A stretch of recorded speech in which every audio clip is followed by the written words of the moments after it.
You like that little Xbox and Taco Bell? That's perfect. No clickbait, Rand. No clickbait. I can't even talk. No clickbait, Rand. Never. Clickbait is a no-go. Yeah, clickbait is a no-go. I can't even talk today. I'm sorry, guys. I'm just fucking dead tired. Sorry. All right, podcast number 78. Welcome everyone back of BRAP, and we are live. We have a special guest this evening, Mr. Randolph Thor 19. Rand, welcome back, man. Special? Really in your case? I'm a nobody. I'm a man without a brand. You know. A man without a brand. A man looking for a community. A man who's been thrown out. The console Cast aside. console trader. Rand, you remind me of the nomads in Pyre. They're just traveling, looking to get out. If Nintendo offered me Sanctuary, I would spit at them and leave. Rand, when you're thrown out of a community, do you in fact get your HOA feedback?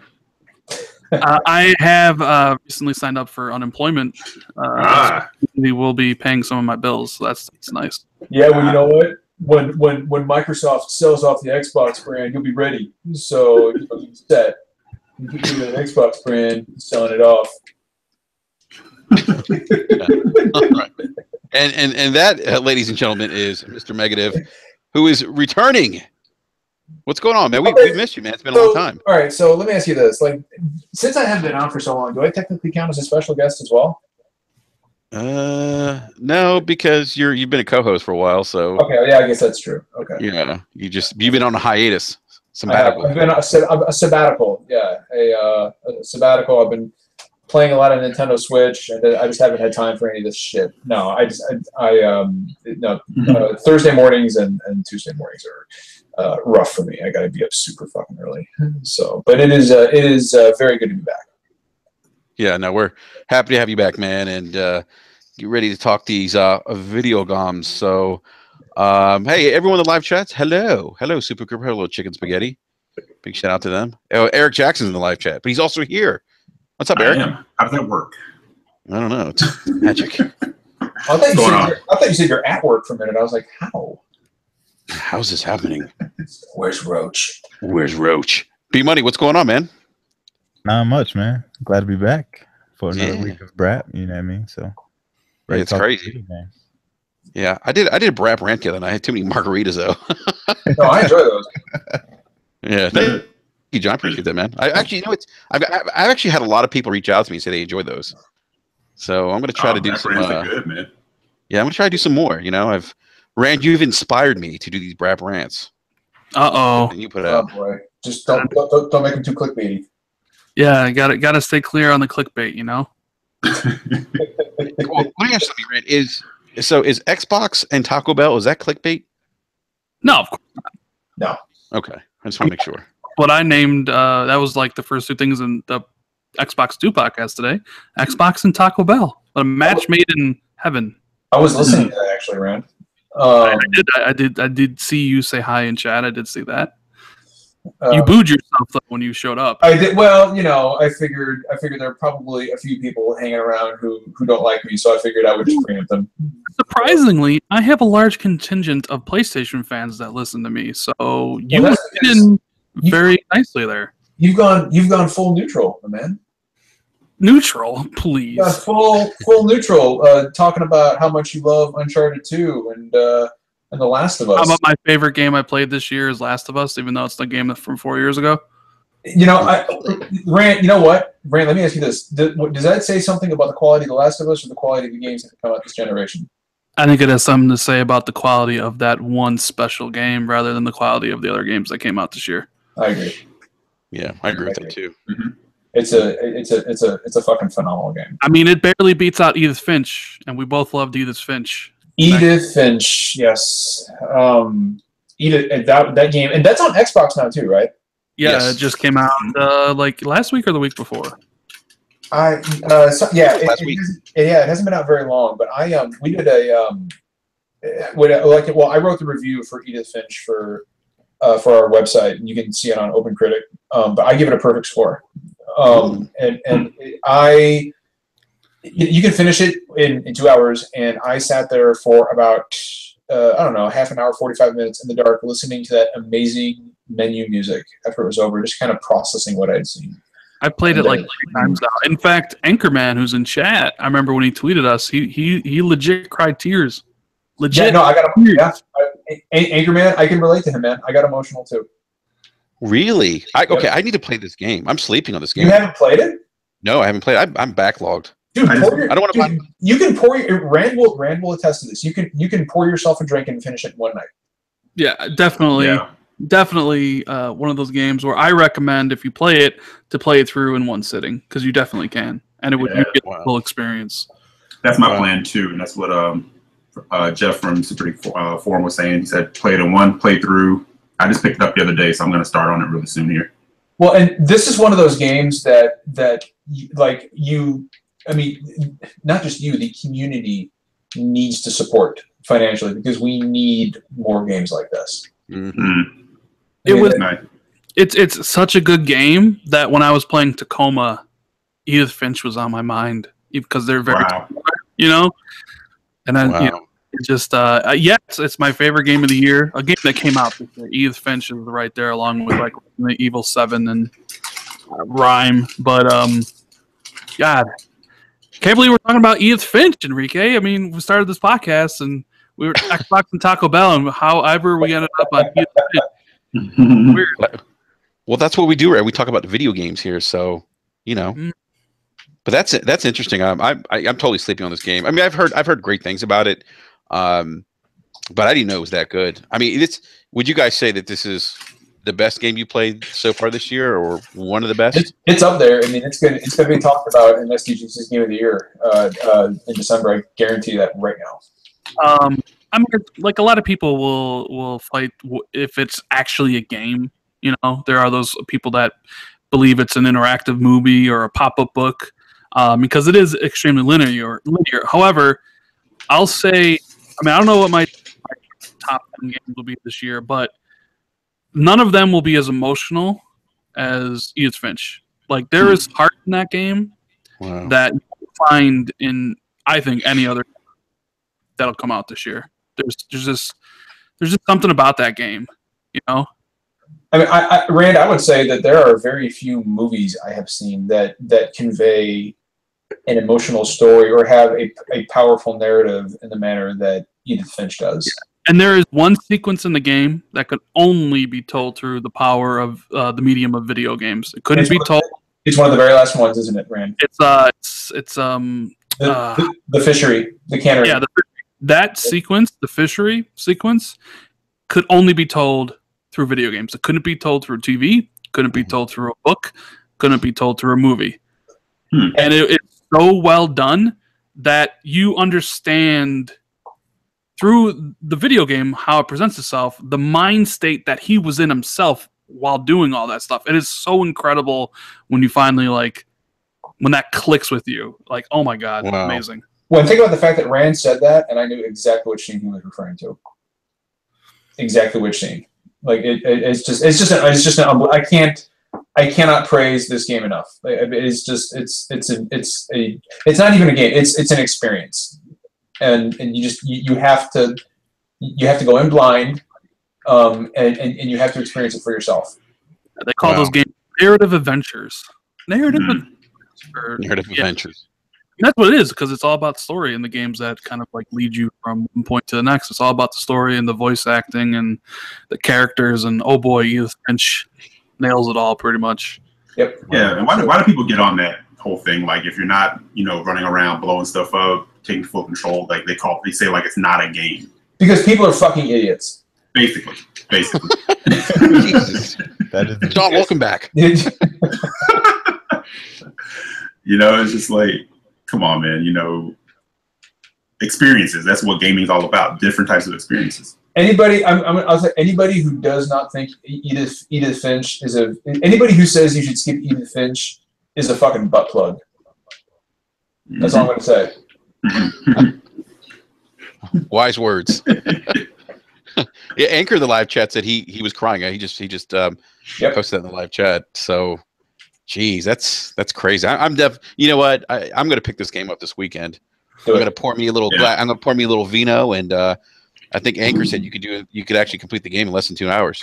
Yeah, You can, but caveat that, and I'm sure Rand will back me up. Take your time and explore the house from top to bottom. Yep. Yeah. All right. Take your time. All right. I'll have to do that then. Yeah, real quick, guys. On the weekend. Yeah, real quick, guys. Before we get to our first topic, which has to do with consoles and fast food, let's do our time-honored tradition of what everyone's playing right now. So, Rand, why don't we start with you? What are you currently playing?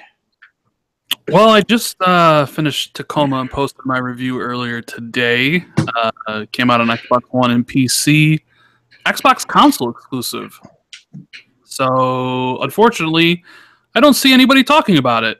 Of course not.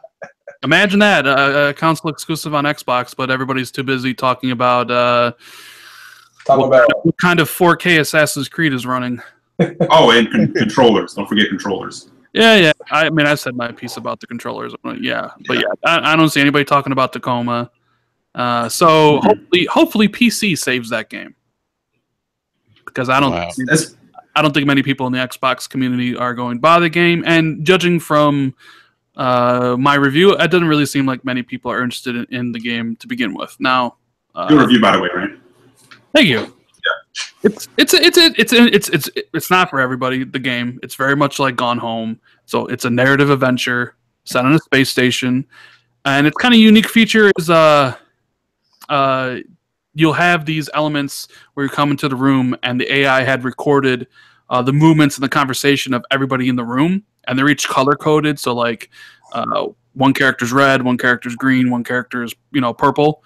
And it's just like 3-minute long conversation with all these intermoving parts. Like there's 3 different conversations happening all at the same time.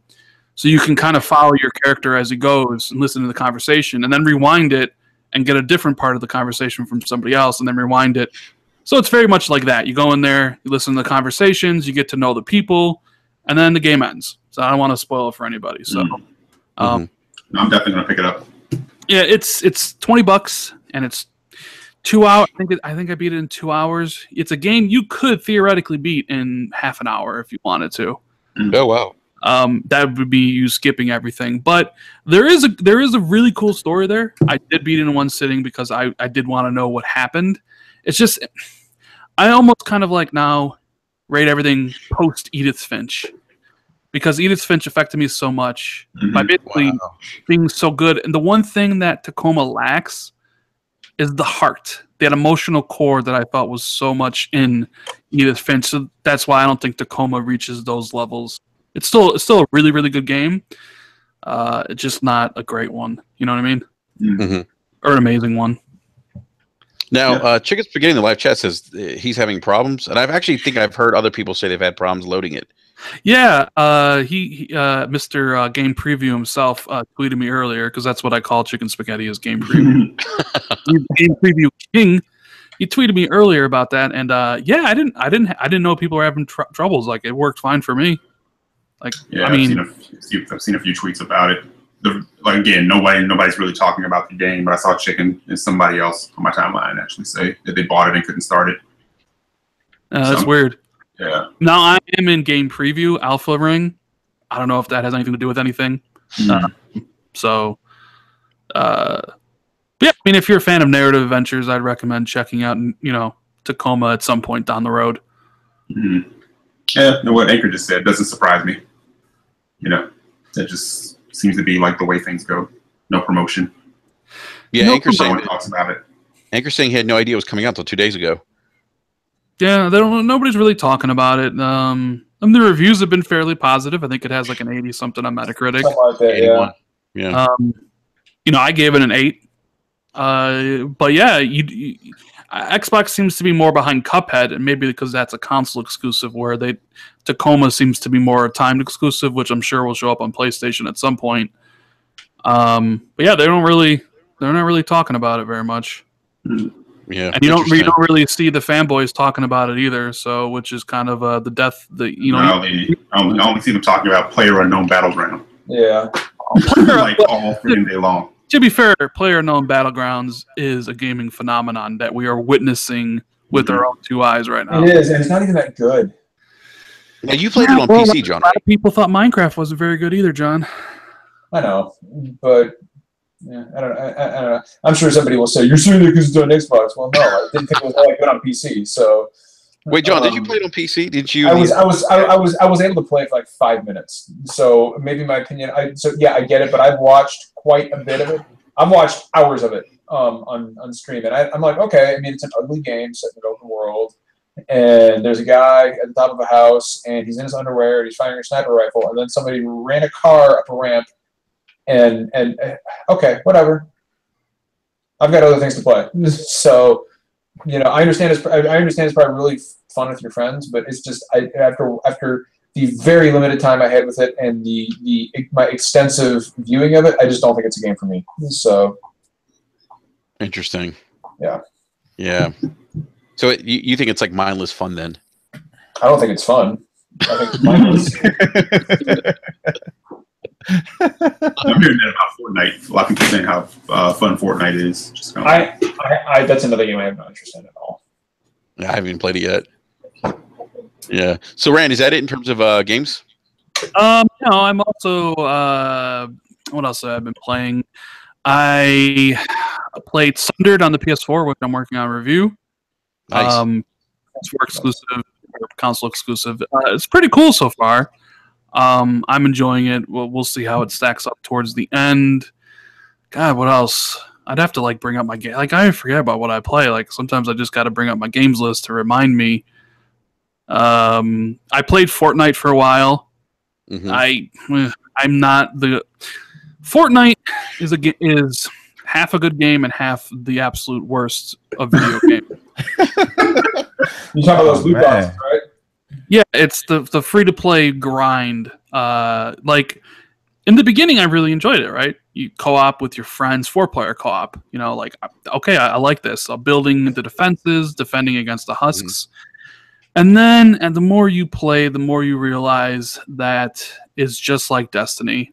The main quest lines become literally get 10 of these things and do 5 missions on these zones. And it just becomes that. And then they have that whole menu system where it's just all a bunch of free-to-play nonsense. Skill trees, research trees, survivor. It's like the loot pinatas. Once I realized what it actually was, I'm like, I'm fucking done. I know people who are high level at that game. To even progress far, because there's 4 areas in the game, right? There's the area you start in, Plankerton, and there's 2 more. That game you can't solo at high level. You need 4 people. You can't even do 2 people. You can two-man it to a certain degree, but then when you get into the tougher regions, you need 4 people, which means you need 4 people that are doing nothing but playing Fortnite all the time. Yeah. Do you think the game has legs, Rand? I think they were smart. I think they were smart to release it when they did. Or when Destiny comes out, it forget it. In my opinion. Yeah. But I think they launched it at the right time.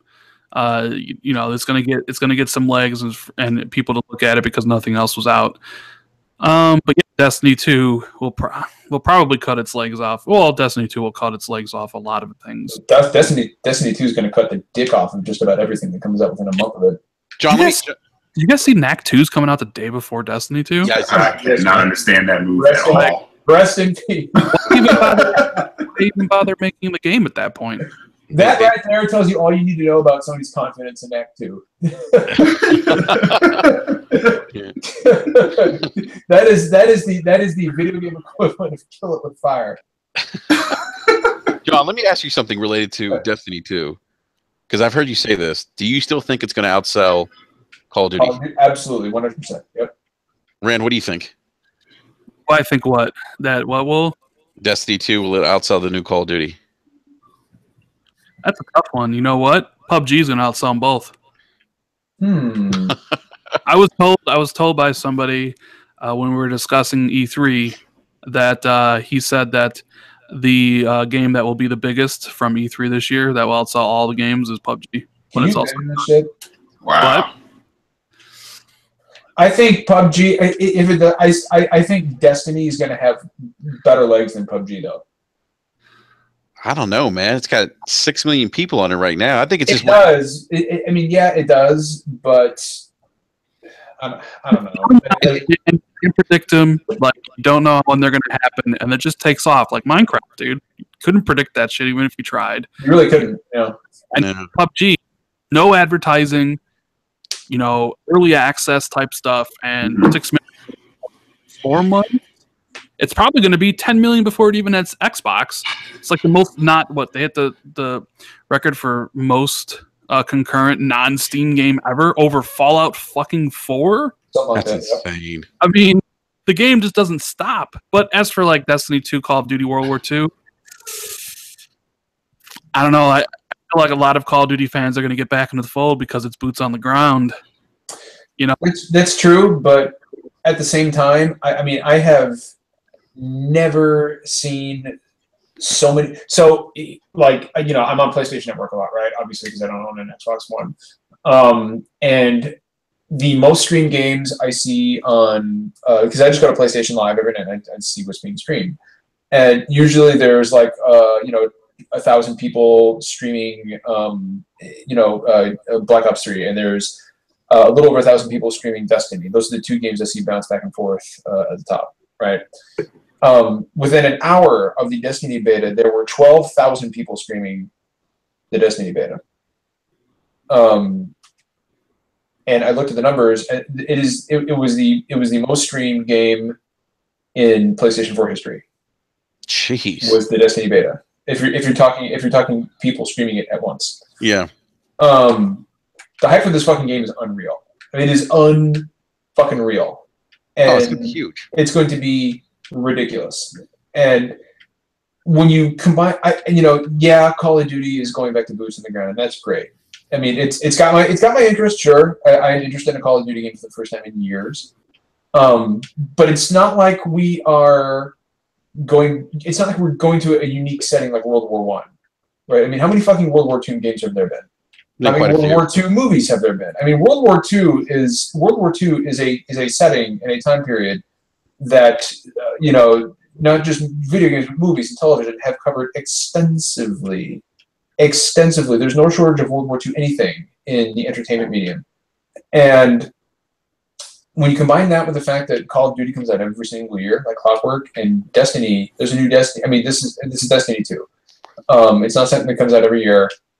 I think the writing's on the wall. I think Call of Duty will probably be up year over year. I'll give it that.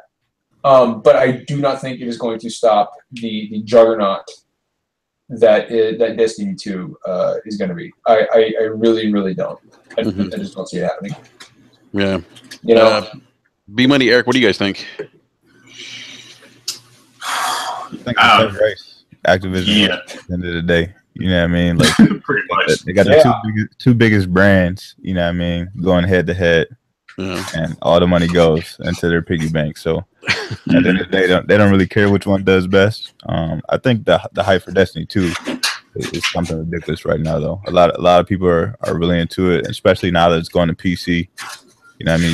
That's another factor. Yeah, like I fully expect Destiny 2 to sell better on console than it does on PC. Fully expect it. Yeah. But I mean, at the same time, which is why I'm not so sure that PUBG is going to sell more than Destiny, because PUBG is available on Xbox One and PC, and the majority of, I mean, it's not available on Xbox One yet. It has sold what, 6,000 copies, 7,000, or I'm 7,000, Jesus, 7 million copies on PC. What is that noise? I don't know, man. Somebody on the Who's calculator. boning in the background? Did you say who's boning? It sounds like somebody's getting ripped. Oh, I'm sorry. Who's, I dropped something. That might have been okay, me. I was like, what's up with the kinky shit in the background? No. But hey, Eric's like, sorry. Eric, do you need to drop? Eric, do you need to drop out for a little bit, man? No. Eric's like, I'm broadcasting from my dungeon right now. Yeah. Shut up.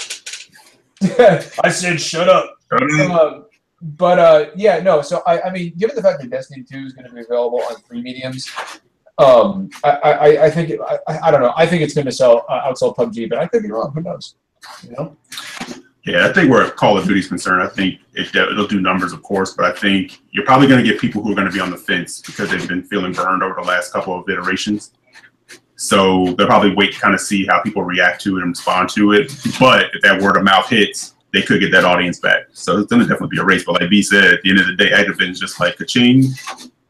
I just want to point out, by the way, I love the fact that we are 30 minutes in and we have not touched on a single one of Enrique's topics. we have this podcast is spiraled out of control. We're not even talking about it.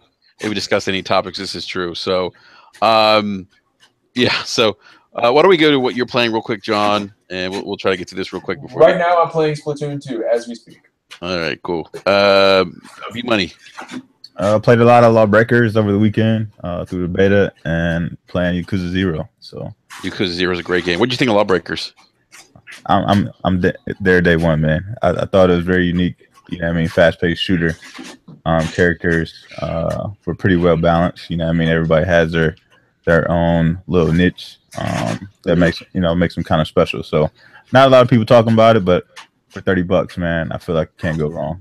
Now, is that a game that will see some legs or have some legs beyond, or will it find like a community beyond like a Destiny 2 Call of Duty or something? I don't know, man. I think look good. that game is going to be more like Rainbow Six was when it first released. Like it's kind of fly under the radar. You know what I mean? People who like are into it are going to pick it up, and then I think as they continue to, you know what I mean, improve the game over time, you know, a lot of people will pick it up like a year later. You know what I mean, and really jump onto it. So I think it's going to, have a slow burn, but I'm good with it the way it is right now.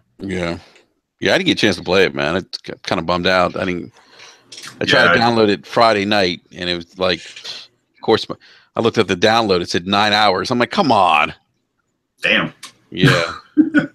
Terrible. Yeah. What about you, Eric? What are you playing, man? Let's see. Over the weekend, I went through Beyond Two Souls. Finally, that was, again, it's always been in my backlog. Just never got around to it. Definitely dug it. I don't really understand why that game got so much hate from people, like reviewers and stuff, but I had a real good time with that one and finished up Transistor. Good game, my man. Yeah. Rand, that needs to be one of your next games, dude. I have too many. Like, it's like I don't play enough PS4. I don't have enough time to do shit. Like I barely Xbox games that I need to play for reviews that developers send me, let alone games I want to play on my PS4. Like, I literally have somebody in my comments who's like, you don't play enough PS4. It's like, you need an intern, Rand. I need to hire somebody to do these videos for me, I guess. Rand doesn't play Nintendo Switch. Randall intern. Yeah. Rand, seriously, you really do need an intern, an assistant or something, man. Rand screamed at him. How was that game? It was pretty good. So, other than that, ran through Bastion. So yeah, it was definitely a super giant weekend. Yeah. But I told John in the DM, he asked about Pyre. I said, well, I definitely wanted to finish Transistor and Bastion, and Pyre's loaded up. So Edith Finch, Pyre, Yakuza 0, those are, and Nier. I gotta finish it up Nier. I forgot to mention, man, I finished Pyre. Fantastic. Nice. It doesn't surprise me, man. Those dudes, I don't think it's like they're quiet, but probably like one of the most talented developers out there. I first played that game at PAX East, me and Cinnamon, when we went to PAX East, and I knew that game was gonna be something special. And soundtrack's out now, John. The soundtrack is fucking phenomenal. I mean, well, Darren Korb does.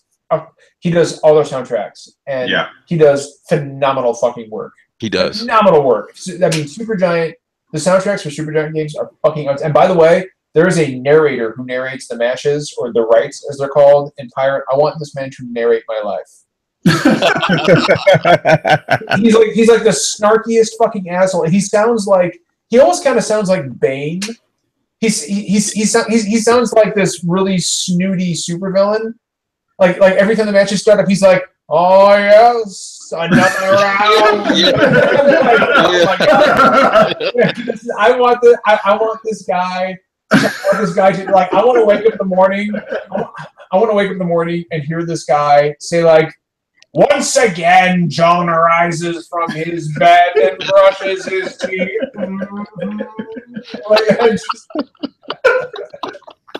that's all I want. That's the first thing I thought when I played this game. Is like, I want the name. He's called The Voice, and I was like, I want The Voice to provide the voice track for my life, color commentary for my life. Like, John took another bite of his omelet.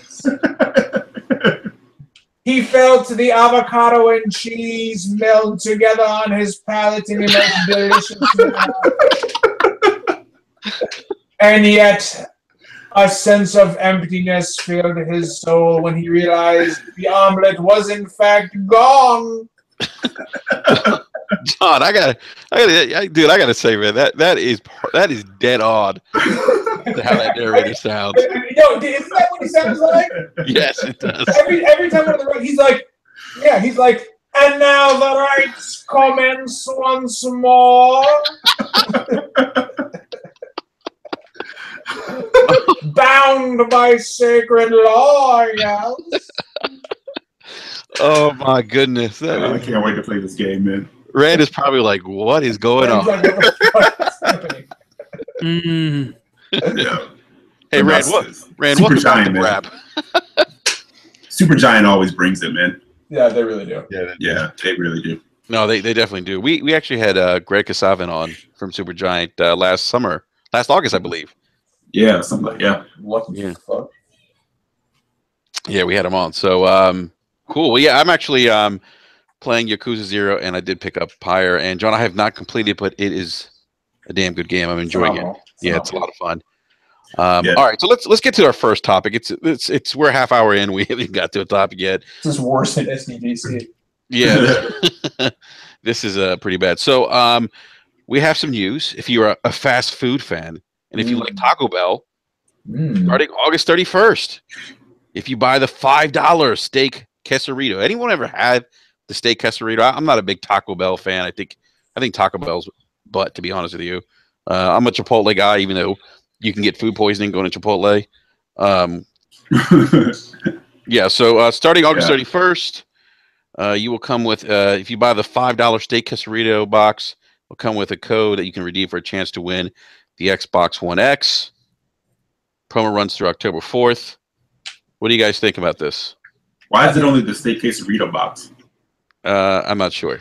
Because that's probably the product they have the most trouble selling. Yeah. Probably. Yeah. Now, Rand, you guys talked about this earlier in the day on the Xbox 2 podcast. Mm-hmm. And you guys said there's some people that are upset about this. And there's people always upset about everything. Seriously, man. Doesn't matter what it is. I got the sense listening to Rand talk about this today. And Rand, you tell me if I'm wrong, but I was listening to you and Jess. And by the way, Rand, while I got you, I love Xbox 2. It's a really, really good thing you got going. Thank you. I listen. I don't always speak up at chat, but I listen to it every day. So I got the sense from listening to Rand, like there was just this resignation in your voice. It sounded like you were exasperated by the whole thing. I mean, I'm not exasperated by Microsoft partnering with No, not with that, but by the reactions from both sides. It's because it's predictable at this point. Yep. You know. Yep. It really is. Like there are people on one side who are saying, you know, fucking Taco Bell has betrayed us all, and I'm like, what the fuck? what the fucking chalupas are what? Like, that's not a PlayStation product. It's a fucking Taco Bell product. Chalupas are supposed to be a PlayStation exclusive, but you know what the fuck are you talking about? And then there's people on the other side, you know, who I won't mention, who say, "What a genius move from Microsoft!" And I'm like, "What the fuck are you talking about? Like, it's a promotional deal. Like, I mean, I hope it moves some Xboxes. But you know, but people are acting, like this is what launched the PlayStation into the stratosphere was their fucking deal with Taco Bell. and now that Microsoft's doing it, they're like, and they're like, now we just sit back and wait for Microsoft to close the gap. And I'm like, what the fuck are you talking about? Like, it was a genius move from Sony, and now Microsoft just completely flipped the taco script. And I'm like, what the fuck? You know what, John? All joking aside, man, there's some truth to what you just said about people thought that, PlayStation taking off had to do a lot with Taco Bell in the beginning. And of course it did. That's fucking asinine. Yeah, like, it's just Are you saying Taco Bell is bigger than Doritos and Mountain Dew? Because Microsoft partnered with them for the launch of the Xbox One. Well, look, I am an equal opportunity junk food enthusiast, okay?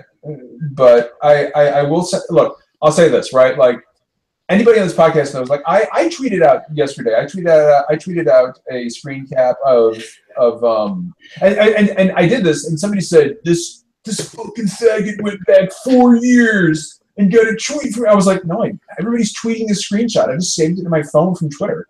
But I tweeted out a screen cap of Aaron Greenberg's tweet from October 2015 when he said, you don't need Taco Bell to play Xbox One. And then I screen capped it next to like Aaron Greenberg, or it wasn't Greenberg. It was just I think it was just the Xbox account tweeting Taco Bell and Xbox One X, the perfect team. And I'm like, okay. And so I tweeted it out, and I said, in the game of consoles, you either win or you make promotional deals with companies, that you scoffed at out of sheer hubris 3 years ago, or something like that, right? And for some people were like, John's the hero PlayStation needs, and I'm like, what the fuck are you talking? And then like there were other people saying, oh, this fucking pony neutral's at it again. and so, John, you just can't win, man. I really can't, dude. Like, I really cannot. And there was even one guy who had me blocked, who unblocked me to quote me, call me a fucking loser, and then he blocked me again. And I was like, okay. I mean, I'm okay. Whatever. But the reactions from people on this are just absolutely like I laugh at it personally. Yes, I think it's absolutely hilarious the fact that 4 years ago, Microsoft said, hey, you know what, we don't need Taco Bell, and now they're like, we totally need Taco Bell. But again, like we have to be able to laugh at these companies, and we have to be able to laugh at the mistakes they made. Like I laughed at Jim Ryan. I roasted Jim Ryan. Yeah. A month ago on Twitter, and I remember. And right now, Sony is the most anti-consumer company out of all three of them. They're incredibly anti-consumer. But we have to be able to criticize these companies, and we have to be able to laugh at the little foibles they do. And when we can't do that, that's when I have a problem. Mm-hmm. Mm-hmm. Yep. Yeah. So what do you guys think? What kind of impact do you guys think this marketing deal is going to have? Is it going to have any impact? Is it going to maybe raise some more brand awareness for the Xbox One X? What do you guys think?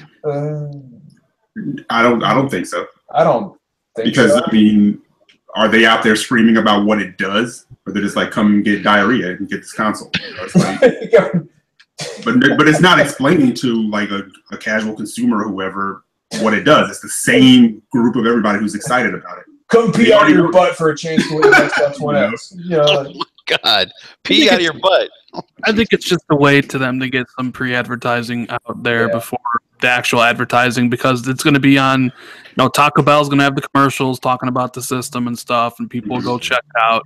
So I think it's kind of just that pre-advertising before the main stuff hits, probably in October, right after the thing ends. I don't know. I think it's just more to get awareness out there among people, because that's what they're kind of maybe lacking right now. I mean, we have no pre-order stuff, which, everybody says is coming soon. So I think this, there's even the question, like, who does this help more, Xbox or Taco Bell? Like, who benefits more from the partnership?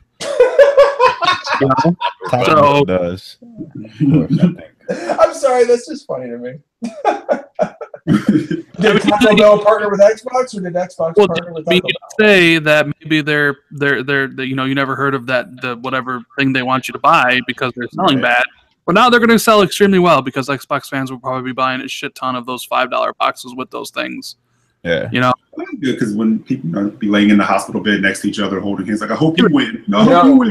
Go there, I'm going to buy it's only a matter of time before some of those crazy PlayStation fanboys say, Xbox is helping America get fat. Yeah, get the diabetes. Xbox is promoting an unhealthy lifestyle. Yes. Rand, what were you saying, man? You broke up there. I was going to say I was going to go to Taco Bell and buy one of those boxes and then just throw the food away. That's about a smart plan. Exactly. You'd be much better off. Or you could do the noble thing and give it to a homeless man. No, don't do that. I mean, full powered Mr. Negative attacks are the second ingredient in ground belt and Taco Bell ground beef, and you don't want no part of that. Oh my goodness! All right. No, but in all seriousness, this is just more fodder for the console war. And Taco Bell's probably like, hey, well, look, we're trending, and probably like peeked in on the gaming community, like, what in the hell is going on in here? I'm sure Taco Bell, like the whoever runs the Taco Bell Twitter account is probably like, what have we done? What have we done? The beast. But I don't think that the PlayStation 4 benefited all that much from their partnership with Taco Bell in 2003. I refuse to believe that fucking chalupas are responsible for the PlayStation 4 success. No, of course not. And I don't think it'll have. I mean, like, brand awareness is always good, right? Like brand awareness is great. And who knows? Maybe it will help. Maybe it will help the Xbox One X more than it did the PS4. I mean, I feel like the Xbox One X doesn't have the brand awareness that it needs right now. So maybe this will help. I want to see the console do well. I want to see it healthy, so I hope it does help.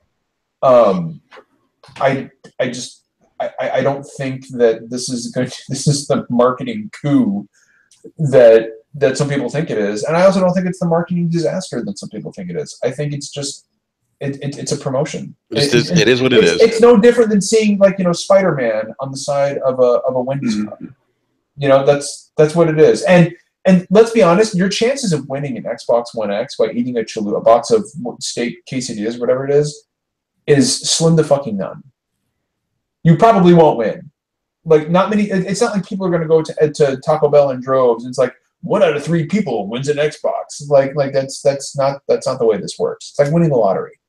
Yeah, I agree. I totally agree. Yeah, Rand. Speaking of pre-orders, Xbox One X. If you had to guess, what do you think we might be able to pre-order the console? Rand died. Rand is gone. Rand decided he had to leave. He's like, I'm out of here. Too much Taco Bell talk. But Rand actually went to Taco Bell. He's like, I'm getting on this right now. Yeah. But I'll answer the question. I think probably Gamescom. That's what I was thinking too. Yeah. Gamescom. I think they. Oh, excuse me, IPA. I think they. No, that was IPA. I think they need to. I think that needs to happen sooner rather than later, and I think Gamescom is the absolute latest that it can happen. I think so too. And right now, and it makes sense right now, right? Like, I don't think it was the disc. Some people said that, I can't believe that you would show off your console without having without being ready, with the FTC. And I'm like, okay, I don't think it's that big of a deal. But I also think that I don't think they can let it linger into September and October also. So I think it has to be before September. Yeah, no, I agree with that.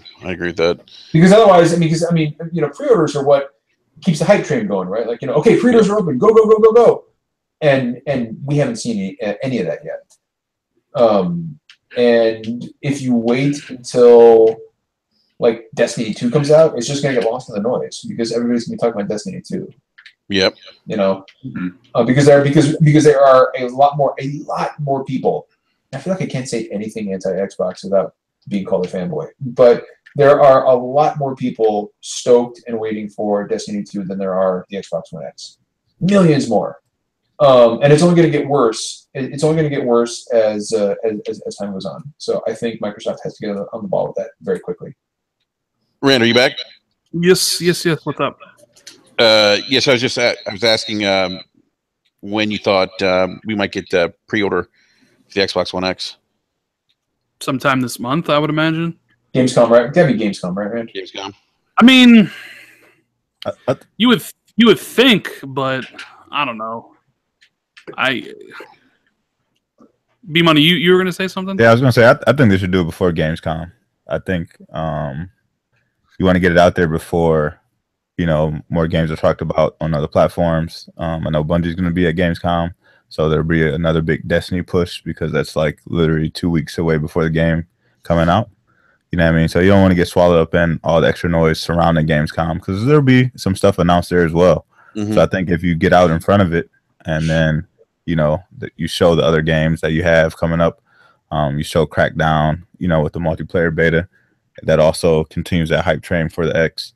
And that's kind of the best way to do it, I think, because I don't think they're actually having a presser at Gamescom. I think they're just doing like their Xbox daily stuff. So I think if you get it out before that and then just show some stuff during Gamescom, it kind of you can ride that hype train through Gamescom. Yeah, no, I agree, man. I want to get a date soon so I can just take my GameStop credit and pay for the damn thing already. That's what I'm looking forward to. So, Eric, any thoughts on that, man? No, I think you guys pretty much hit it all. I think, yeah. I mean, I definitely think they would have probably have liked to have had those pre-orders going already.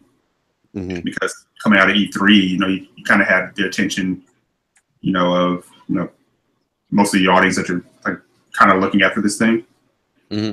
and people paying more attention to it. But yeah, the longer that kind of goes, yeah, you're gonna get lost in the weeds.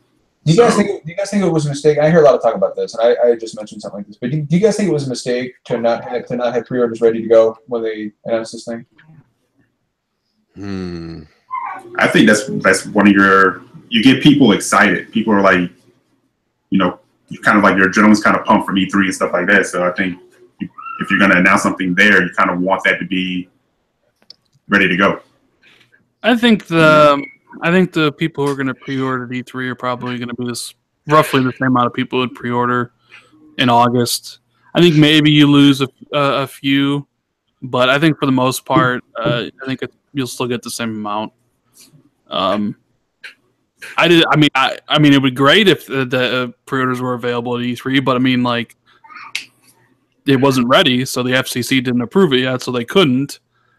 And now they're probably just waiting for the right moment to unleash it, right?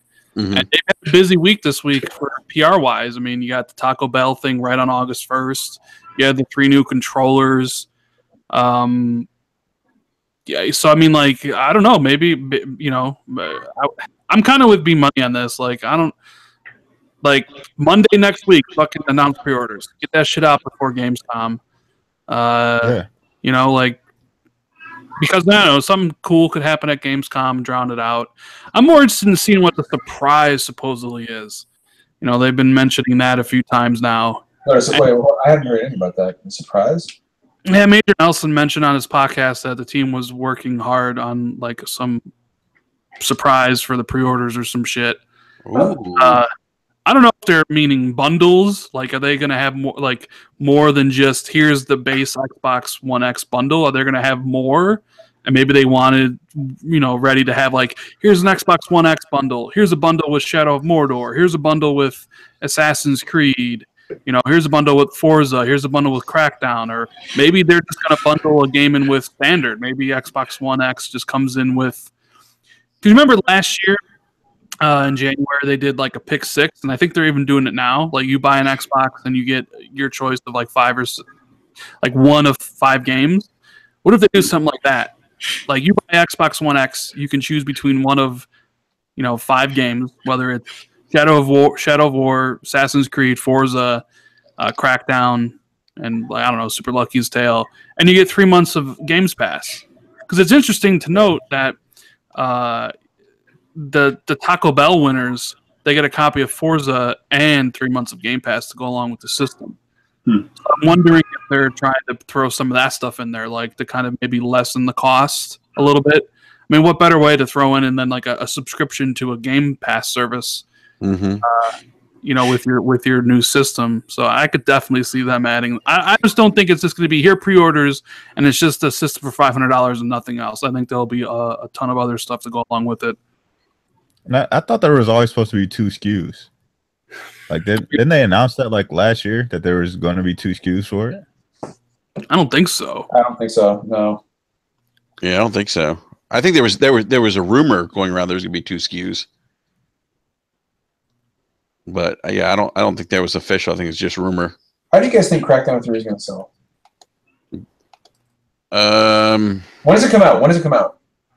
November 7th. November 7th? Okay, so it comes out the day the console does? I think it's going to get lost.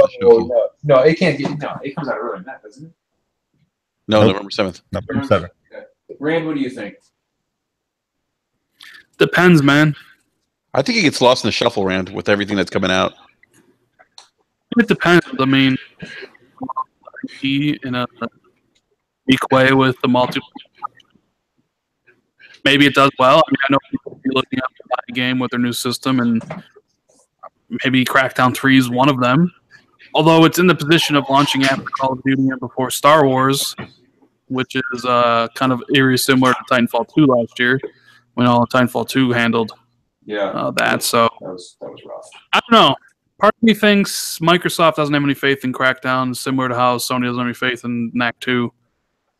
I mean, it's clear that Sony has no faith in NAC 2. That release date is fucking bonkers.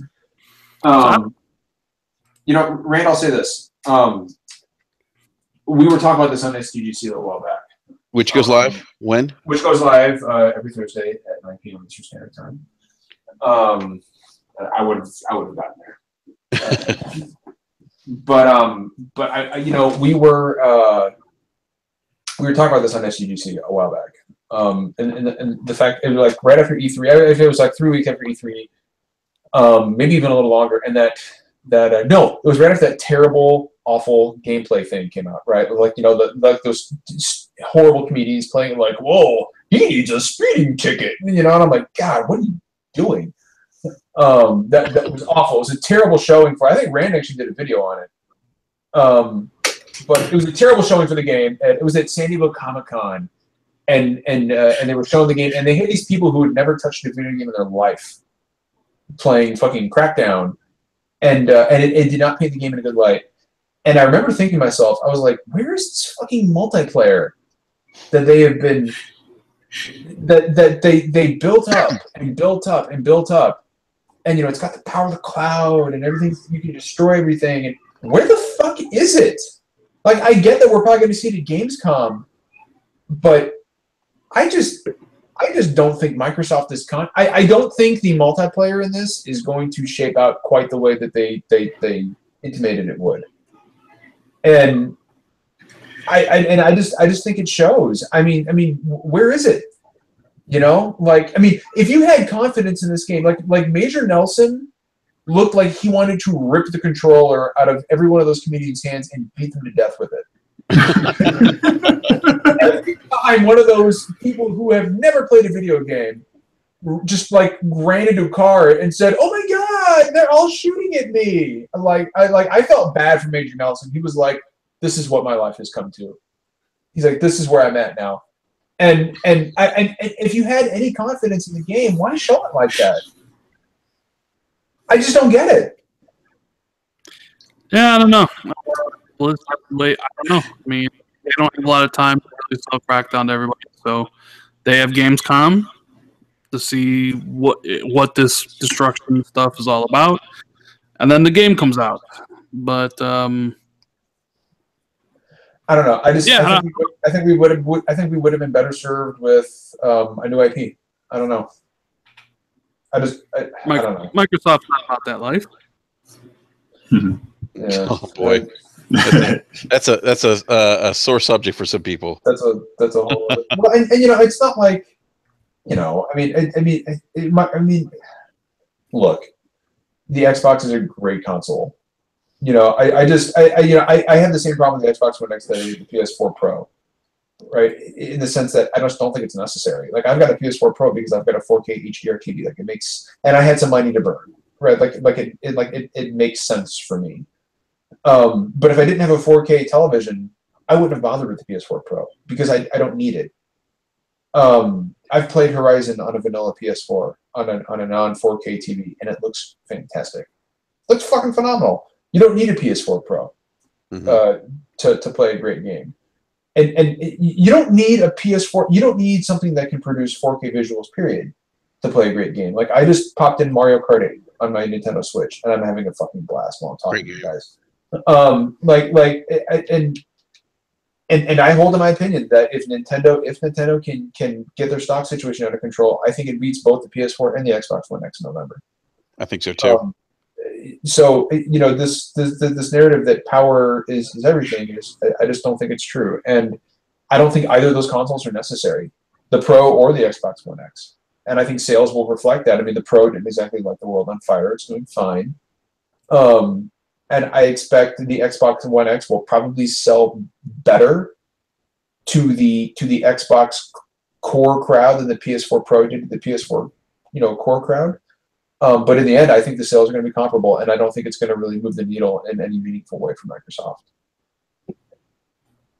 That's just what I think. Yeah. We lost B Money. I just saw that. Gentlemen, let's get to the next topic because we're quickly approaching the 10 o'clock hour here. Let's see. Casey Hudson has left Microsoft and is going back to BioWare. Anyone surprised by this? No, not at all. Yeah. Not really. I mean, from what I understand, he came to Microsoft because he didn't want that grind of working on a game. And he wanted to look into emerging technologies like VR, so he probably got a 40-hour-a-week job at Microsoft with like little or no overtime.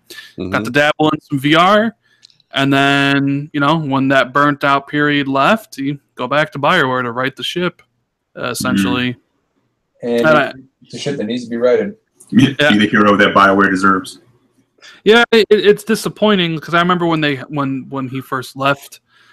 Them to join Microsoft and Xbox. I'm like, all right, well, put him in charge of a studio and have him create a new IP, like he did for Mass Effect. But then it was like, no, he's working in HoloLens, and I'm just like, well, HoloLens is dead as a gaming device, as a standalone gaming device. It's never going to happen. I've heard the same thing. So he probably just. He's like, all right, time to go back to actually making games. Maybe he missed doing it. Maybe he missed his buddies at BioWare. I did notice, though, in his goodbye thing, he didn't mention Microsoft or anything. So, I don't know. Maybe he just... Because, with Microsoft, they're behind something, but it seems like really good, and then all of a sudden they're not. They're behind HoloLens, and all of a sudden, nope, they're not behind VR. I mean, when they originally announced the Xbox One X, they're like, high-fidelity VR. And then never mention it again. Well, mainly because VR didn't do well, so what's the point, right? Do you think maybe he just felt burned? Maybe. I don't know. I don't know what Microsoft is doing with the VR AR stuff, and I don't really care. So. Yeah, I'm in the same. I don't really care. Yeah. I guess it's going in the closet with the Illuma room, huh? Yeah. Illuma room. I remember the Illuma room. I still remember where people were talking about how big the Illuma room was going to be and stuff, and I'm like, that is never coming out. Exactly. I said the same thing. I had a buddy that was like, "Oh my god!" I'm like, "Dude, that's never happening, man." You know what? I was one of those guys that was like, "It's going to happen." Nah. I was like, no. I was like, you could barely get to connect to recognize what you're doing, 6 feet away from it at times. I believe the technology. Yeah. So. So that's interesting that he's coming back, and I wonder what this means for Mass Effect moving forward. Mass Effect is dead. It's dead as dead can be. It probably will never come back. If it does, it won't be for another 15 years. Jesus, 15 years? Yep. No. They just folded the rest of the studio, BioWare Montreal, into Motive. I guarantee you Rand agrees with me. Yeah, the Mass Effect is dead. Yeah, they're working on Anthem. He's there to shepherd Anthem. Mass Effect is gone. Deceased.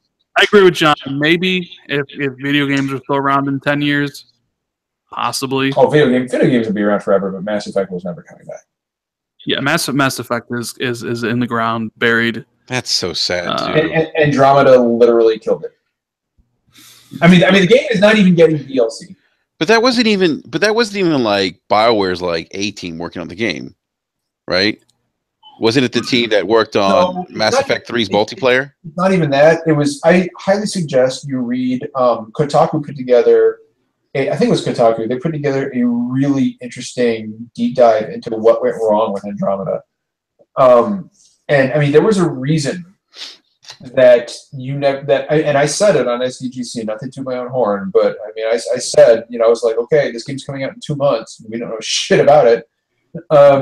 Where is the fucking game? Where is Mass Effect? Why aren't we seeing this? I mean, up until about a month and a half before the game's released, the most extensive footage anybody had seen was, Commander Ryder walking straight forward, doing nothing through a series of environments. And I just think the writing was on the wall. And the game was, I mean, this is a Mass Effect game, and it has a 67 meta. And which is, I mean, not even I could have predicted that. And it didn't flop, but it massively underperformed for the money and time they put into it. And Rand's right. I mean, the focus is Anthem now. Mass Effect, I hate to say it, Mass Effect is dead. I mean, Jason Schreier said it. Like he said, look, I mean, he knows people. I've talked to Jason. I mean, that series, the phrase he used is, it's on ice, possibly forever. That is just it's a shame. That's a shame. Because it was such a great franchise. I mean, it is one of the most relevant, stories in gaming. Like when you talk about how far the mighty have fallen. It is one of the biggest tragedies in gaming in the past 10 years, if you ask me, the way that series ended. I would agree with that, John. I would agree with that, considering how, to me, that was probably my favorite franchise last console gen. I mean, Mass Effect 2 was probably in my top 5 for last gen very easily. I mean, Mass Effect 2 was a fucking fantastic game. Shitty last boss aside, it was just an absolutely phenomenal game. And to see the series end like that, not with a bang, but with just like the quietest of whimpers, is just really sad to me. Like unceremonious, just gone.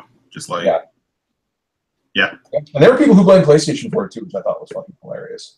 But if only it stayed with Microsoft. It's like, it's like Doc Gooden.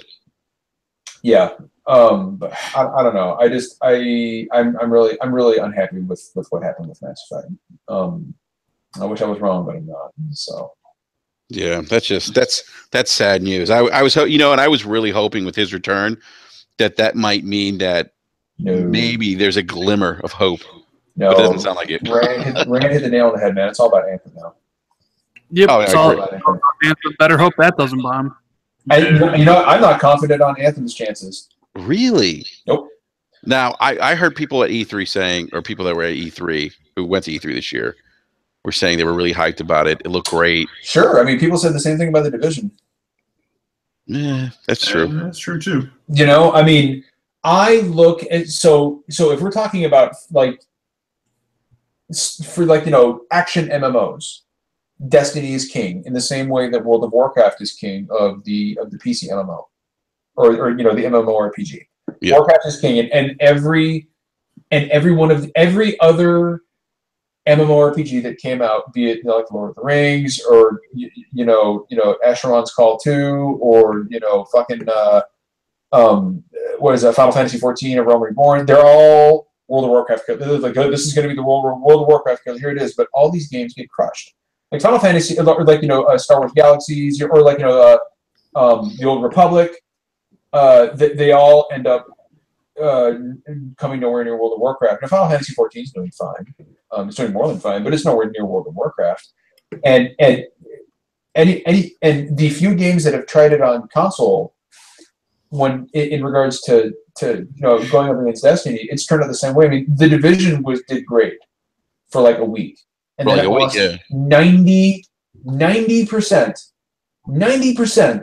of its player base across all platforms. 90%. That is a precipitous drop. I mean, that's fucking insane. And and everybody was like, "This is it. This is the Destiny killer. Like this is it's done." And it just didn't happen. And Destiny was more popular than ever. And now people are super hyped for Destiny 2. And I just don't know with the console space the way it is. Consoles are doing phenomenal, right? But this industry, especially the console space, is not kind. It's not kind to newcomers in an established space. Like Destiny took advantage of something that did not exist, but now it does exist. And I think the die is cast, and I don't think there's any overcoming the juggernaut that is Destiny, and I don't think it bodes well for Anthem. And Rand's right. And if Anthem doesn't do what it needs to, then BioWare's in a lot of fucking trouble. Oh God, don't say that. But you know what too? I want to piggyback on what John's saying, because anytime, like I know they say Anthem is supposed to be like, the Destiny killer or whatever, and they said, like you said, the same thing about the Division. And history has always shown anytime someone says the killer of something, like you said, it's already kind of taken a space. It just doesn't work out. I mean, Killzone was supposed to be the Halo killer. I was about to say that too. Killzone was supposed to be the Halo killer. Right? So that worked out. Yeah. And I mean, that was like the Halo killer. And I'm like, what a time to be alive that was. Yeah. Sonic was supposed to be the Mario killer. You remember that Killzone cutscene demo or whatever? Yeah, like, oh my God. Killer Instinct's going to be the Mortal Kombat killer. I'm telling you. It's going to happen. So I caution anytime someone gets into that whole it's the killer, just no, I'll tell you this much. You know what? I'll tell you this much, and I'd love to hear what you guys think. Borderlands 2 was one of the most popular games around in the 7th gen, and it was one of my top 3 games last gen. I love Borderlands 2. I put in 300 and something odd hours, actually probably more than that, on Borderlands 2 across both PS3 and Xbox 360. In the 7th gen. And when Borderlands 3 comes out, I think it's fucking dead. I don't think anybody's dropping Destiny for it, especially with all the bad blood directed at Randy Pitchford and Gearbox these days. Oh, after Battleborn? After Battleborn, and also Aliens Colonial Marines. Yeah. I think Borderlands 3, when you combine that with the juggernaut of Destiny, which I think does everything Borderlands does better. I mean, the gunplay is certainly better. I mean, gunplay. That's not even a conversation that's worth having. I think I don't think there's any breaking into that space. Not for a long time. For a long time. I agree with that. Of course, you agree. I'm right. Yes, you partially are right. Yes. Rand, any thoughts on this, man? I mean, I think Borderlands 3 will do well. I think that's what people wanted. They didn't want Battleborn, and they didn't really want Aliens vs. Predator. They just want fucking Borderlands. That's what I said, man. I was like, Battleborn, like, why not just get? So I mean, Borderlands, yeah. I think Borderlands will still do pretty well. Maybe not as well as 2 when it comes out. Whenever that is. I mean, they need that game to be a hit for Gearbox to survive. I mean, yeah, they do. I mean, Rand, I know you don't have the numbers for Battleborn, but I mean that was a disaster. Yeah, you see the numbers for Lawbreakers resemble the beta numbers for Battleborn. I think Lawbreakers is going to do worse than Battleborn. Yeah, Rand, what were the PC beta numbers again? They were pretty low, right? 4,000. It's pretty bad. It just shows that there's really no interest. And you know what? I'm going to bring up another game. We've talked about this before. I honestly believe PUBG is taking the sales out of a lot of games, like wind out of the sales of a lot of games, and I think Lawbreakers is one of them. Because Lawbreakers is a generic shooter that does nothing interesting. Like, its calling card is this anti-gravity thing, which is okay, but like it just if you compare it to Overwatch has style, right? Overwatch has a unique look. Yeah. Lawbreakers is just a generic first-person shooter, arena-based shooter. You could pass for any of them basically. It's basically. If you had to classify what a dude bro shooter was, that term dude bro, I would point to Lawbreakers. Lawbreakers is a dude bro shooter. Yep. And a part of me thinks they made the and PlayStation fans don't kill me for this, but part of me thinks that even with the larger install base on PlayStation, I think they would have done better on Xbox. I agree. That's not a controversial statement at all. Some people say it is. I just think there's the Xbox the players on Xbox, they like Cliffy B because he created one of their all-time favorites, and they buy first-person shooters. So I almost have this feeling that if they released on Xbox, maybe it would have sold more. They went with the higher install base for the potential of selling more copies, but I'm not sure anybody really gives a fuck about Lawbreakers. So I sure as hell don't. So I don't know. I hope Cliffy B is I hope he has his money saved up. He got his extremely attractive wife to keep him happy. I mean, think about it. Your beta did just as well as Battleborn. I mean, look where Battleborn is right now. That's not a good sign. And they can't give it away. Yeah, I mean, it might do better on the PlayStation, but like on PC, I think that game is dead. I think that game is dead on arrival on PC. And part of it is because I think of the juggernaut of PUBG. People seem to want that now. For whatever reason, whether you like it or you hate it or whatever, for whatever reason, that style of game in. And here's the thing, John, because I know you don't like that game. All the games going forward, because this industry is copycat to the max, all your favorite multiplayer shooters will all have a PUBG-like mode going forward. You know it. You already know it. Yeah, no, I can absolutely see that. Yep. The meetings are happening as we speak. I believe that. That's a great point, Rand. Well, I mean, people want to be part of the next big thing, and PUBG. And Rand is right. Rand said something earlier in the podcast that is absolutely true. He said you're looking at the next phenomenon right now, and you are. I mean, you absolutely are. I mean, Rand compared it to Minecraft, and I think you're potentially looking at something that could be Minecraft level. That's insane. Wow. Timo says, how would have done better on Xbox, Rand? The exclusives flopped on Xbox, so how would Lawbreakers sell better?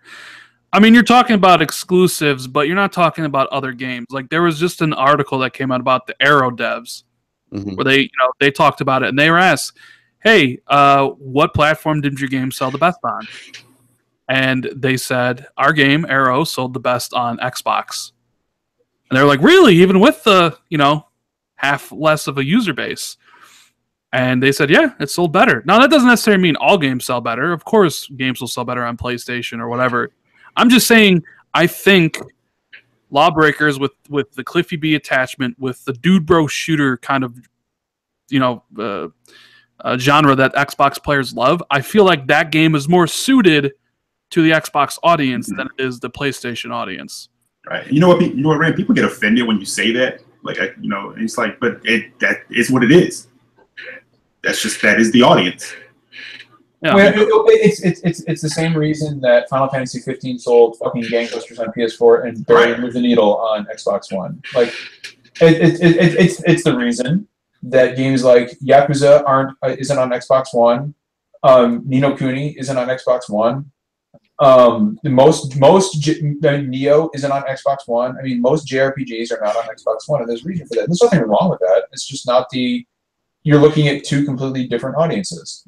And you're right. People do get offended by that, and they shouldn't. It's like, well, don't tell me what I can play my gun. But okay, fine. We're speaking overall tastes. Now, I don't understand what this guy in chat means, though, when he says their exclusives sold better. Which exclusives are we talking about? What is he talking about? I don't know. I'm not sure. Assuming he means like games like Rise didn't sell well and stuff like that. Because those exclusives didn't sell well, then that means an exclusive like Lawbreakers potentially wouldn't sell well. I see the line of reasoning, but then, obviously Cliffy B had to make a decision. He went with that, and I just don't think there's much interest in the game, period. You know what I mean? Like, I know B Money really likes the game, and maybe he can counter my because I'm talking down about Lawbreakers. Maybe he can give you a better reason about why you should be excited about Lawbreakers. Oh, B, you're back. What's going on, man? So, B, I don't know if what part you caught of Lawbreakers we're talking about.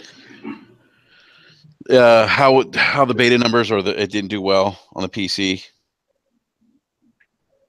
You there, B? He's not there.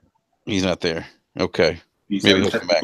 technical difficulties. We were having technical difficulties. All right.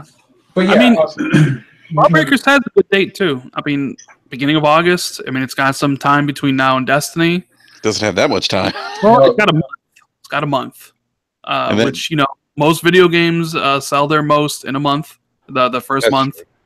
The question is anybody? I mean, you have Lawbreakers coming out. You got Hellblade coming out. You got a whole bunch of games coming out next week. They all kind of, you know, bump into each other. Hellblade is going to be so good.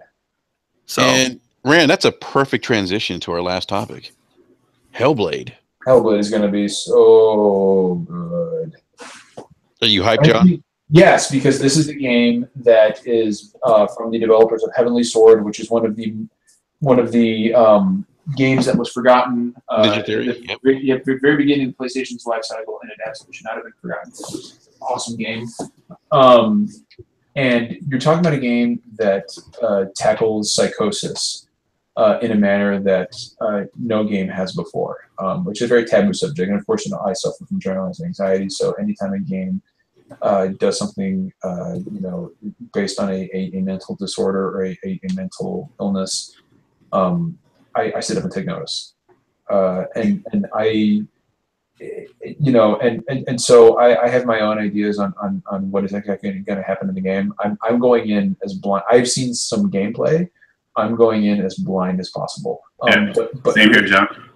Yeah, I don't want to know anything. But the interesting thing about Hellblade is that you know, it's you play as Sinduna, who's a Celtic woman. She's a warrior, and she suffers from massive psychoses.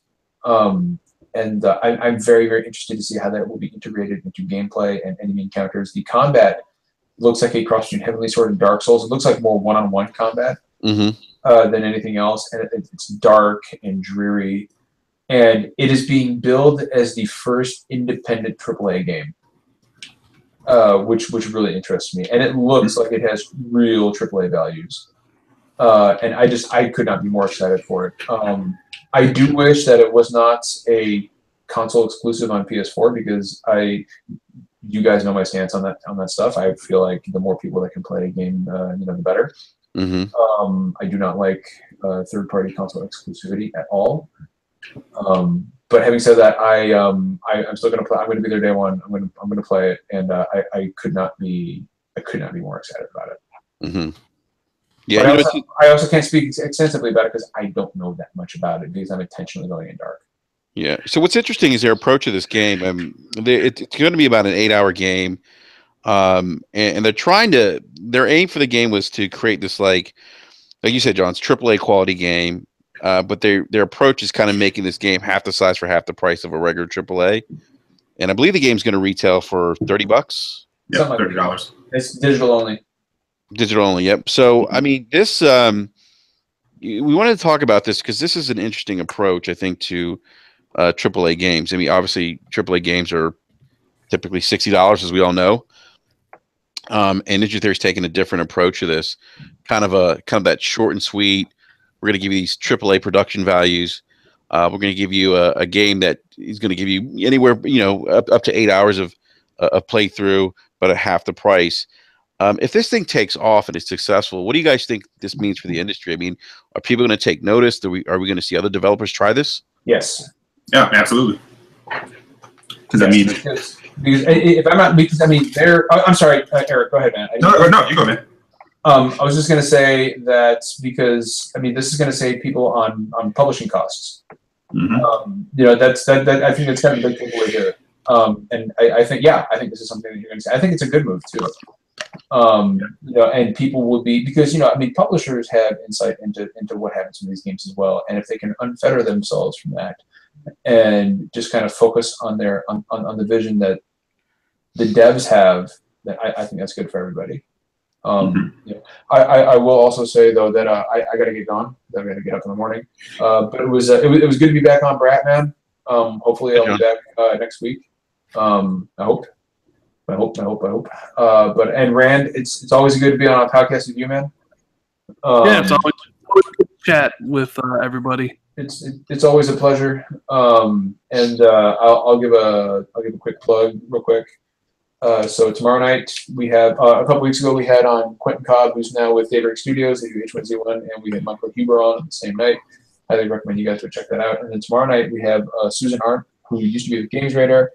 Now she is starting her own podcast. She has a Patreon on. It's called the Continue Podcast. I highly recommend everybody go to Patreon, go patronize her and Anthony and Dave Roberts. All used to be with Games Radar. They're all friends of mine. They're all great people. So go check them out. And please also go check out Super Informed Gamescast, which is the podcast that I run with a bunch of other awesome guys. And you can find us on YouTube every Thursday night at 9 p.m. Eastern Standard Time.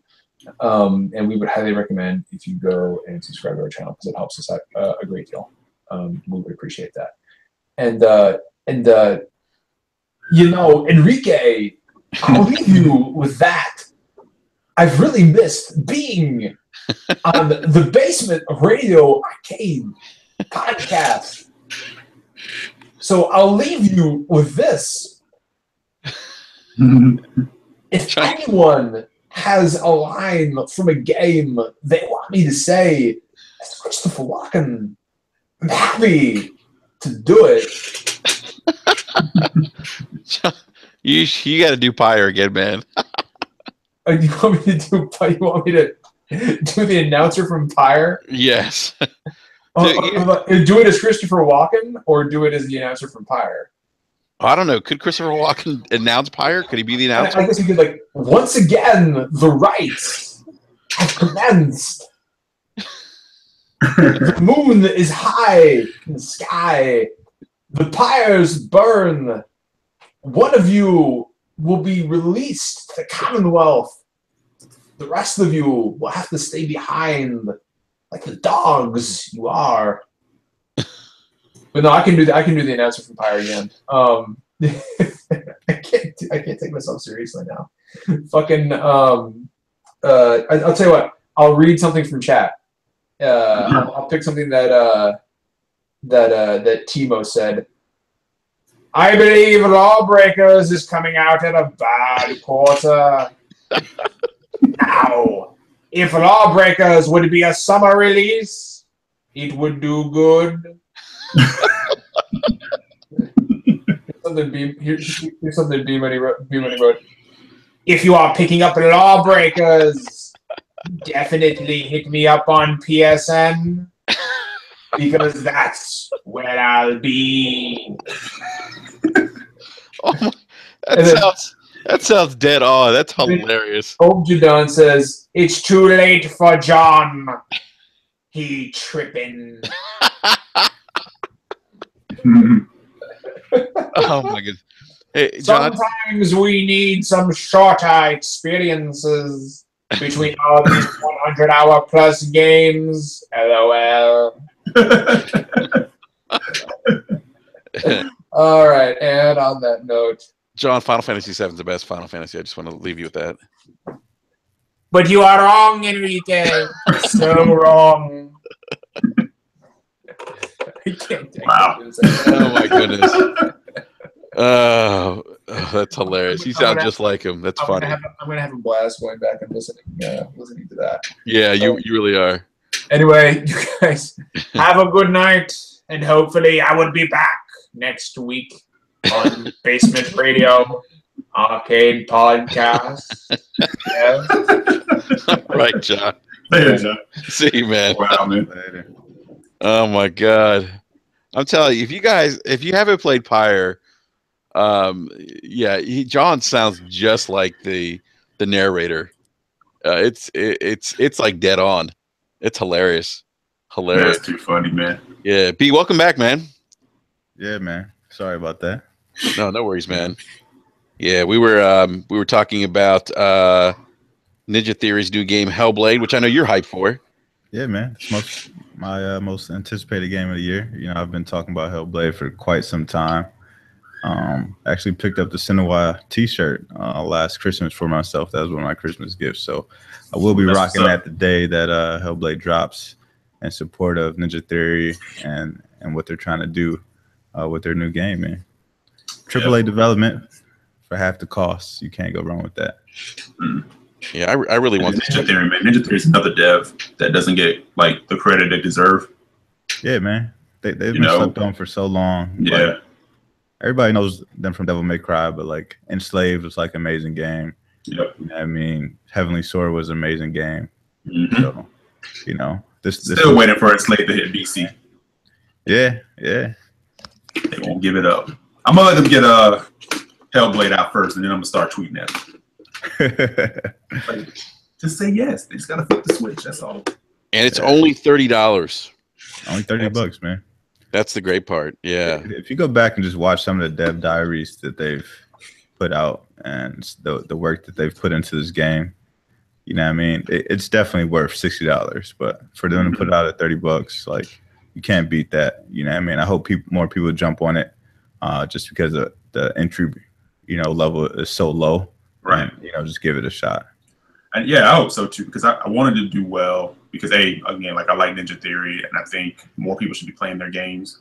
But also, as someone who, prefers single player experiences, I never care for that whole narrative of like they don't matter as much anymore, or it's a multiplayer only world, really. Yeah. So I think I like the fact that they're kind of going into this, maybe trying to like somewhat reinvent that thought process. Yeah. Of how to deliver single player content, because there are people out there who want that. Mm-hmm. Yeah, and I think a lot of the bigger publishers are kind of, playing around with it a little bit too. I mean, you look at what Naughty Dog's doing with the Uncharted standalone DLC. That releases for $40, and then right. Bethesda's putting out the standalone DLC for Dishonored 2, which is going to be $30. So I think, bigger publishers are kind of toying around with it, seeing if, that piques more interest, at a lower price point, and can still, give you that 8 to 10 hour gameplay. So I think, if they see some success with it, that may be a direction that we see the industry go. Yeah, I think so. And that would be a win-win for us as gamers, without a doubt. Most definitely. Yeah. More games for us, man. Yep. Yeah, absolutely. Absolutely. By the way, real quick, guys, we're talking about Lawbreakers. If you guys saw this tweet from Cliffy B yesterday, he said about Lawbreakers going I can't even talk. Going gold. He's proud of Boss Key, and thank you to the 700,000 plus alpha, beta, PC, and PS4 players who joined our dev journey. Yeah, a lot of people have been trying to shit on the game. You know what I mean? Because they put out a couple of betas, and the Steam player base went down on the latest beta, so they're like, oh, nobody cares about your fucking game anyway. Click be like, fall off the face of the earth. It's just like, man, chill out. Like, wow, he's getting that kind of hate? Yeah, like, you know what I mean? He let me guess who's saying it. You know what I mean? He retired from the industry for a minute, you know what I mean? Yeah. And, for him to come back and kind of be treated this way, it's very disrespectful, you know what I mean? And it's not needed. Yeah. But whatever. Fanboy is gonna fanboy, I guess. Yeah. Yeah, indeed. Sadly, but yeah. Yep. All right, gentlemen. Well, it has been kind of a slow news week. I mean, nothing really. It's a slow news week when we're talking about Taco Bell and video games. I think we hit rock bottom when people got into Taco Bell and this whole back and forth. I'm like, I saw that. I was like, wow, this is where we are. Huh? Okay. Yeah. So it's definitely been a slow news week. Things will probably pick up around Gamescom, but everyone hide your wallets this month, because August is going to be, we talked about this last week, August is going to be a crazy month for games. I mean, there's so much stuff coming out. We talked about Hellblade. It was Mario Rabbids is coming out August as well. Rand, what are you going to get a Switch, man? Never. You'll never get one. No interest. Maybe when it's $100. Jeez. I don't care for handheld games. I don't care for handhelds. I don't have the love for the Nintendo franchises that you guys do. Like, Zelda does literally nothing for me. Really? Mario does nothing. The only game that I'd be potentially interested in is Metroid Prime 4. But yeah, I just don't. None of that stuff. I'm not a Nintendo fan. My first system was an NES, but then my next Nintendo system was a GameCube. So I skipped everything pretty much in between, So none of those games mean anything to me. So I don't know. To me, like, and I know this will probably upset some people. To me, Nintendo always just has always meant kiddie game. To me, so like I don't have any interest in any of their games. Mm-hmm. Yeah, I mean we got to get you to play Zelda: The New Breath of the Wild. You might like it. I doubt it. Rand's like, no. Rand's put his foot down, man. No, it's I okay. doubt Hey, it. I doubt it. You like what you like, right? You know? Yep. So, all right, gentlemen, we're going to go ahead and wrap up the podcast. Like I said, it's a pretty slow news week. Like I said, when you talk about Taco Bell, which is fine quality taco food, Mexican food, yeah, it's a slow news week. Not a big Taco Bell fan, as I said earlier. And I don't suggest anyone go running to Taco Bell because the food isn't that good. All joking aside, I know a lot of people have gotten food poisoning from Taco Bell. Not a good thing. Not a good thing. So, Rand, thank you. I don't eat it that often. Yeah. If at all, really. I really don't go there. Yeah. No, I don't even think the meat's real meat. I heard someone say it was like bean extract or something. That might be a rumor, though. Meat extract. Okay. Yeah. I don't know. Who knows? Hey, Rand, thank you again, man, by the way, for joining us. Appreciate it. Always, thanks, Rand. Hey, no problem. Always enjoy having you on, man. Not a problem. You want to go ahead and plug Xbox 2? Yeah, so if anybody wants to listen to me and Jez Corden talk every week about video games, you can check out the Xbox 2, which is on my YouTube channel, youtube.com/Randall419, and will be up shortly on iTunes and all the other places. So for people that don't want to listen to it on YouTube. Nice. Yeah, take you guys to the gym with me. That's right. Yeah. No, I listen to you guys, man. You guys are putting on a great show, man, and Rand, great content on your YouTube channel too. It's like I said earlier before we went live. Always appreciate your honest opinions and views on gaming. So keep doing your thing, man. It's good stuff, man. Indeed, man. I will try. I won't let those people win. I won't let them. Don't let them win, Rand. Don't let Yeah, them Rand. Win. Yeah, Rand. Don't let them win, man. Keep doing clickbait. Nah. No more clickbait. No more. Huh? That's crazy. I didn't even think that the title of that video was that clickbaity. No more clickbait. Because you want to know why? I came to the realization after talking to a whole bunch of people that when you clickbait a title, you have no faith in your own content. Because you're trying to get people to click on something when you should want them to click on your stuff because they want to hear what you have to say about something, not because you said, oh my God, whoa, and like stuff like that, Yeah. So I came to the realization that clickbait actually does a disservice to your own stuff, and I wanted the people to watch my stuff because they want to hear what I have to say about certain things. So that's why I made that decision. Yeah. No, I hear you, man. I hear you. But don't let them win, man. Keep fighting the good fight, as they say. All right. All right, gentlemen. So B Money, Eric, thank you as always.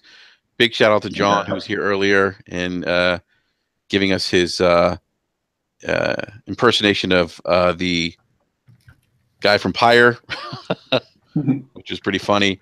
And hey, everyone, we'll be back again next Wednesday at 9 p.m. Eastern Standard Time.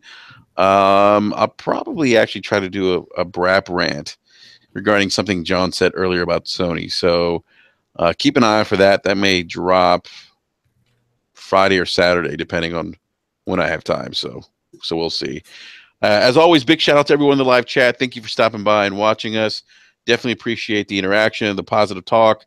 And if you haven't done so already, give us a thumbs up. Remember to sub. And we'll see you guys next Wednesday again at 9 p.m. Eastern Standard Time. And on that note, where's Roach?